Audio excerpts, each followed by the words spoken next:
Para bapak dan ibu dan saudara-saudara sekalian,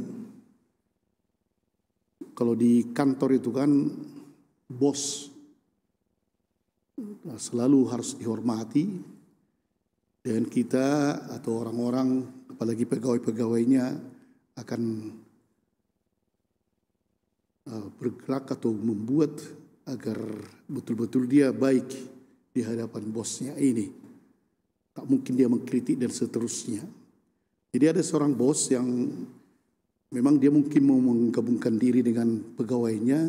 Jadi setiap mau pulang berada di kantin bersama dengan pegawainya. Dan dia suka bercerita yang agak lucu-lucu.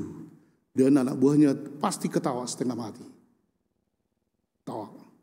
Pada suatu hari dia pun datang dan mulai bercerita, dan pegawai-pegawainya ketawa. Hanya satu orang tak ketawa, sedikit pun tidak ketawa. Orang laki-laki. Dibuat lagi lelucon, dia sedikit pun tak ketawa. Sesudah pergi bosnya itu, akhirnya kau tak ketawa kau tadi. Kalian pun kenapa ketawa? Ya terpaksa lah, namanya bos. Kau kenapa tak ketawa? Ngapain aku ketawa? Selama ini pun terpaksa kalian yang ketawa. Jadi kau mulai besok aku enggak kerja lagi di kantor ini. Mana mau aku ketawa, kan? Jadi para bapak dan ibu dan saudara sekalian, sebenarnya semua mereka itu adalah munafik dalam arti tertentu.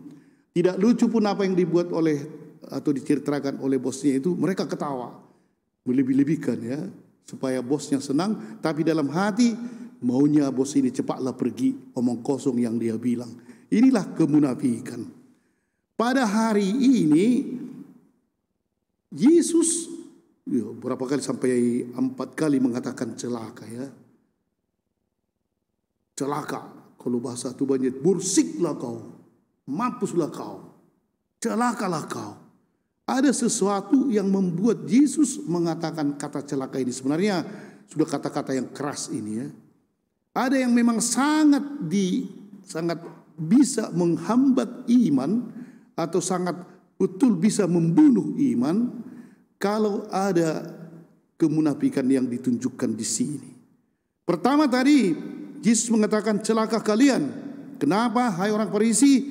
Karena mereka dalam hal membayar pajak, membayar iuran ke bait Allah, semua melaksanakan. Ada catatan-catatan dan dilaksanakan. Secara hukum mereka benar. Tetapi sedikit pun mereka itu tidak, dalam hal ini keadilan dan kasih Allah tidak mereka tunjukkan kepada orang lain. Nah, itu yang tak bisa diterima oleh Yesus. Semua peraturan kalian turuti, tapi ketika orang sakit, orang membutuhkan perhatian, sama sekali tidak, karena tidak ada dalam hukum. Dan lain lagi, yaitu bahwa suka sekali orang Farisi mengambil tempat yang terhormat di pesta-pesta dan seterusnya supaya dipuji. Dan mereka merasa kami harus di situ duduk. Memang untuk menjadi orang Farisi dan ahli Taurat itu lama itu ya. Bisa 40 tahun dia belajar. Kurang lebih lah nanti baru dia menjadi ahli Taurat. Atau bisa menjadi seperti orang Farisi. Bayangkan 40 tahun kan belajar. Jadi yang lain tak belajar. Jadi mereka merasa bahwa kami jauh lebih hebat. Dan itulah yang terjadi. Dan yang ketiga tadi, kalian seperti kubur, mengerikan lagi kan, yang tidak bertanda. Sebenarnya kalian busuk, tapi tidak nampak karena kalian tutupi. Ketika itu didengar dari kepada orang Farisi, ketika didengar oleh ahli Taurat mulai juga menggugat, kami pun kau hina. Dan rupanya Yesus lebih marah lagi kepada ahli Taurat itu. Kalian juga hai ahli Taurat, kalian meletakkan beban peraturan keagamaan kepada orang lain yang tak bisa dituruti, sementara kalian tidak melaksanakannya.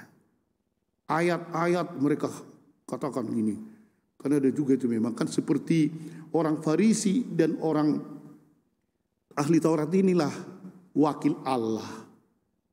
Jadi suka-suka mereka. Begini, maka seperti itu yang benar. Dan orang harus turut. Kalau dikatakan ini pakaiannya harus begini, itu yang benar. Kalau tidak kalian masuk neraka. Mereka seperti mereka wakil Allah, agen Allah. Dan itu sama sekali dilawan oleh Yesus. Kalian tidak sama saja kalian dengan orang lain. Jangan kau menganggap dirimu wakilku di dunia ini.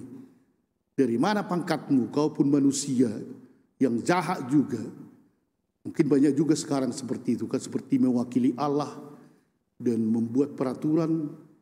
Dari mana dia yang jago membuat peraturan? Tapi begitulah para bapak dan ibu, sebenarnya bibit kemunafikan selalu ada dalam diri kita masing-masing.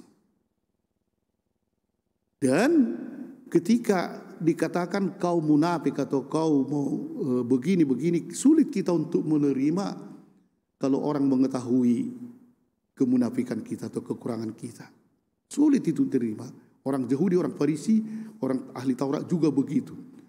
Dan kadang kita membuat sesuatu, sepertinya kita membuat itu untuk kebaikan, tapi rupanya bukan, hanya untuk menutupi sesuatu yang kurang.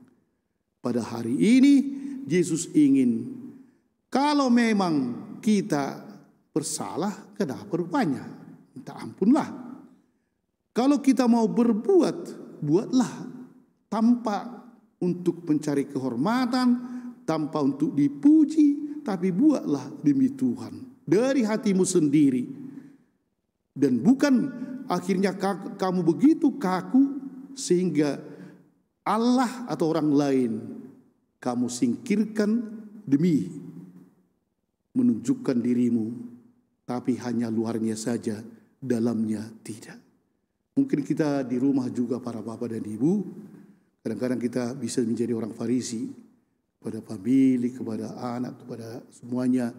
Pada hari ini, marilah ketulusan kita itulah yang akan dibalas oleh Tuhan. Amin.